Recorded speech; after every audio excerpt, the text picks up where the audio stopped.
Hey, how you doing? Harold S. Reed Jr. here, also known as HRJR, your motivational coach. I want to take a couple minutes to share with you the validation of a belief that I've had for the longest time. And here it is. Well, first I'll share the belief and then I'll share the experience that validated it.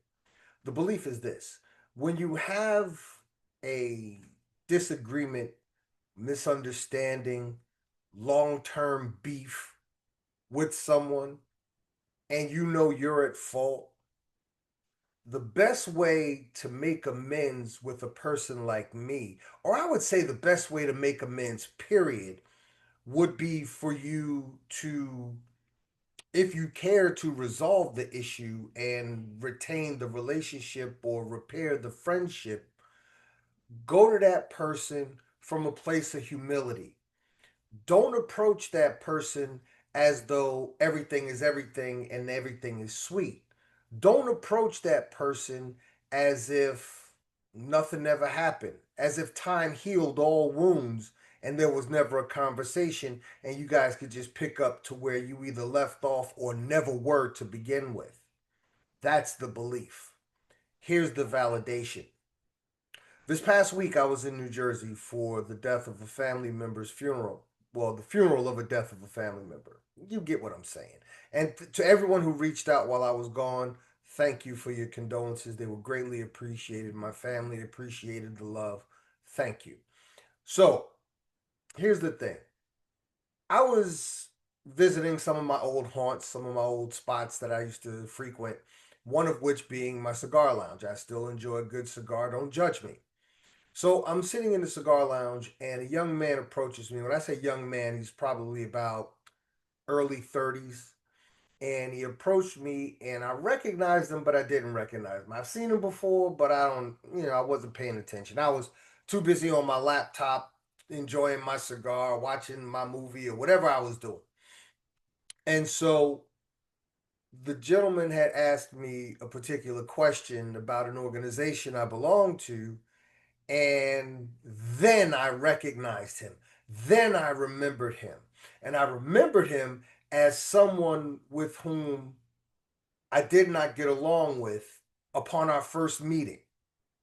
Period, point blank, full stop. The first time I met this guy, it was not good. It was not pretty. It just didn't go well for whatever reason.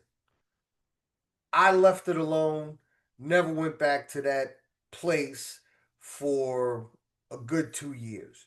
And out of the blue, this guy approaches me. And when we do fully recognize and acknowledge each other, before I could say anything, the first thing the young brother says to me is, first, I want to apologize for what happened when we met. And then he said, if you could, would you allow me to explain where my head was back then? I listened, he spoke, he explained, he apologized profusely. I accepted his apology, and we ended that encounter with with a handshake, a hug, and a shot of some single malt scotch. So that was a good experience. That is how you do it. Let me tell you how you don't do it. Uh, at my aunt's funeral, one of my cousins with whom I have not gotten along with for well over 20, 25 years, haven't spoken to him outside of one 5 minute conversation 5 years ago, and him telling me that his father passed. I had no words for him. He had no words for me. He got kids and shared the news that for whatever reason we don't get along. We haven't gotten along, and I'm cool with it. I don't have a problem.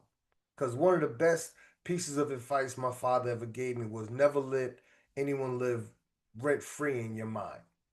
So there it is. So at the funeral, I'm talking to one of my deceased aunt's closest friends, and we're having a good conversation. And then my cousin kind of slithers over and kind of taps me on the elbow. And I turn around to face him. And because I don't even know it's him, it's just somebody came up, behind me and tapped me on the shoulder. And he's got a smile on his face, got his hand extended. What's happening, little cuz?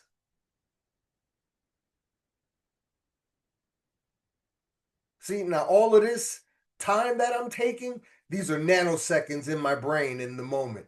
Because the minute I recognized and saw his face and had the nerve to have a smile on it, and what's up, little cuz, even though I stand about 5 inches over him, what's up, little cuz?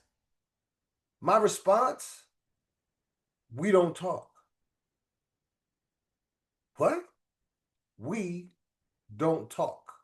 And I turned my back on him and I kept it moving.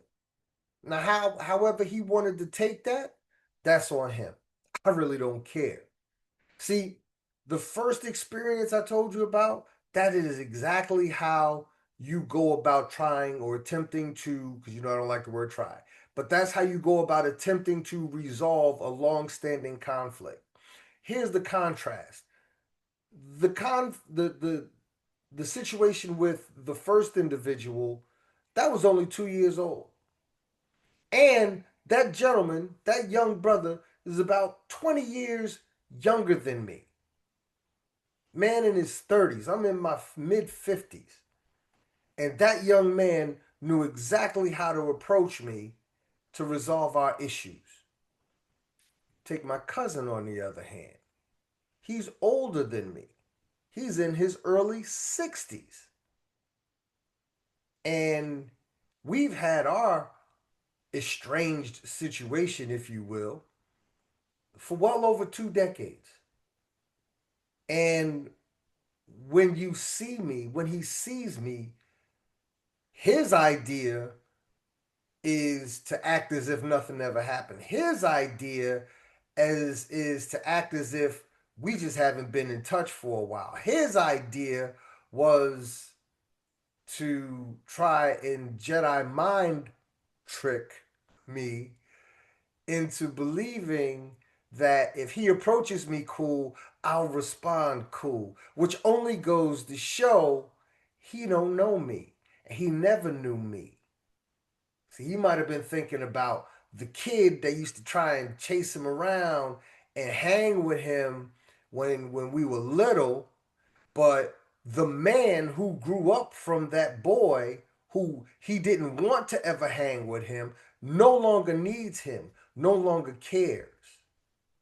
My point is this: if you have a if there's something you want to resolve with someone, you have to come from a place of humility. If you know you were in the wrong, come from a place of humility. Acknowledge your actions. Own your ish. Own it. Right? Now, if that young brother would have come to me in the cigar lounge and apologized and the whole 9 hours still real stank towards him, then you know what? That would be on me. That would be on me. Because his approach was top tier. His approach, manhood. I could tell just in our conversation that, and he did explain where his head was back then. In the past 2 years, the people that he was around have helped him grow. And I'm going to leave that at that. Whereas my cousin, he ain't grow. He hasn't learned. And because he hasn't grown and he hasn't learned, I can't allow him space in my life. You cannot, let me be clear, let me be articulate, let me enunciate my words. You cannot allow people in your life who do not respect you. You cannot afford to have people in your life who do not respect you. You cannot afford to have people in your life, no matter how long they've known you. I don't care if they've changed your diapers. If you are both adults and all they could talk about is how they changed your diapers and how the dynamic between the two of you were when you were kids, you don't need that. You don't need those type of relatives in your life. You don't need those type of friends in your life. You don't need those type of aunties, uncles, cousins, whoever. Anybody who wants to keep you in a position where you're beneath them. Anybody who wants to keep you in a position where they tell the story and they always come out on top, but you're always the butt of the joke or the ass end of the story in whatever story they're telling. You don't need those people in your life. And most importantly, if you have a conflict with someone that you really do want to resolve because you genuinely want to repair the relationship or the friendship or what have you, and the problem was your fault, then you have to own whatever part you played in the falling out of that relationship. That's it. That's the message. I've taken longer than I've actually wanted to, but I've had that on my heart and I wanted to get that out. All right. So with that, I'm going to let you go. Also, understand that I'm going to put a link in the comment if you want to schedule a one-on-one discovery coaching session. I am taking new clients for 2026. All right. So if you want to get your life coached by one of the best to ever do it, if I must say so myself, all right, you can click on that link and schedule your one-on-one. If you want to get a copy of my new book, Be Savage, Not Average, I'm also going to post a link for that as well. Listen, it was great spending a couple minutes with you. Happy New Year. And I may do this like once or twice a week. Let's see how it goes. You take care of yourselves. I'll talk to you real soon.